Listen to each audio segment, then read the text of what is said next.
Medical coding job updates day 1 హైదరాబాద్లో medical coding complete చేసి CBSE certification కూడా complete చేసి జాబ్ లేకున్న వాళ్ళు ఇలా చాలా మంది ఉన్నారు. ఏదైనా కంపెనీకి అప్లై చేద్దామంటే 2 ప్రాబ్లమ్స్ బాగా అడ్డుకుంటున్నాయండి. ఒకటి, వాళ్ళు కంప్లీట్ గా ప్యూర్ ఎక్స్పీరియన్స్ వాళ్ళు అయితేనే తీసుకుంటామంటున్నారు. అసలు జాబే లేకపోతే ఎక్స్పీరియన్స్ ఎక్కడి నుంచి వస్తుందండి?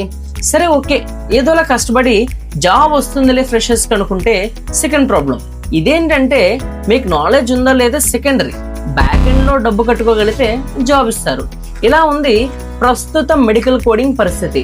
దీన్ని కానీ మీరు రియల్ గా ఎక్స్పీరియన్స్ చేస్తుంటే ఇప్పుడే ఈ రీల్ ని లైక్ చేయండి. ఈ రోజు జాబ్ అప్డేట్ ఏంటంటే, హైదరాబాద్ లో సర్టిఫైడ్ మెడికల్ కోడింగ్ ఫ్రెషర్స్ కి జాబ్ ఓపెనింగ్ స్టార్ట్ అయింది. ఇది నార్మల్ జాబ్ అయితే కాదు, మీ కెరీర్ ని నిజంగా మార్చేసే మంచి అవకాశం. కోడర్ లెవెల్లో ఓపెనింగ్స్ ఉన్నాయండి. ఒకవేళ ఎక్స్పీరియన్స్ వాళ్ళైతే వాళ్ళకి కూడా అవకాశాలు ఉన్నాయి. ఫ్రెషర్ ఎలిజిబిలిటీ గ్రాడ్యుయేషన్ తప్పనిసరి, CPC certificate mandatory.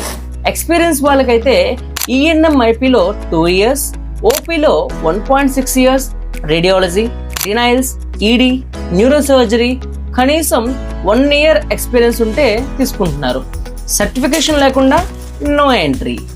Best in salary, work from office, immediate joiners required. జాబ్ని అప్లై చేసే ముందు వెరిఫికేషన్ చేసుకొని అప్లై చేయండి. ఎందుకంటే కొన్ని ఫేక్ జాబ్ అప్డేట్స్ కూడా బయట బాగా ట్రెండ్ అవుతున్నాయి. డైలీ జాబ్ అప్డేట్స్ కోసం ఇప్పుడే ఈ పేజ్ని ఫాలో అవ్వండి. ఈ జాబ్ అప్డేట్ మీకు తెలియాలనుకుంటే కామెంట్ సెక్షన్లో జాబ్ అని టైప్ చేయండి.